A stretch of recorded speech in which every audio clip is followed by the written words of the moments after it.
বেশ কিছুদিন আগে আমার নিশিপদ্ম ফুল ফোটার একটা ভিডিও আমি আপলোড করেছিলাম। অনেক বন্ধুই কমেন্টে একে ড্রাগন ফুলের সঙ্গে তুলনা করেছিলেন। দেখুন, আবারও ফুল ফুটেছে, তবে গাছটি ড্রাগন গাছের থেকে আলাদা। যেহেতু ফুল ফুটেছে তাই গাছকে খাবার দিতে হবে। বর্ষাকালে খাবার হিসেবে আমি নিমখোল ব্যবহার করব।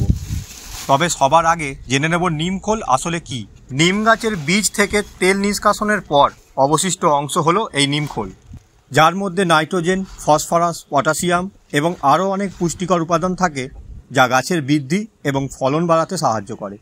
এটি প্রাকৃতিক কীটনাশক, যা গাছের ক্ষতিকর পোকামাকড় এবং রোগ সৃষ্টিকারী জীবাণু থেকে রক্ষা করে এবং মাটির উর্বরতা শক্তি বাড়ায়।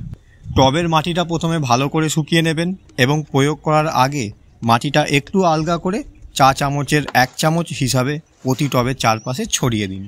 ধন্যবাদ বন্ধুরা, আজকের মতো এইটুকুই। দেখা হবে অন্য কোনো ভিডিওতে। গাছকে ভালোবাসুন, আরও বেশি করে গাছ লাগান। সারা পৃথিবী সবুজ করতে না পারলেও নিজের চারপাশটা সবুজে ভরিয়ে দিন।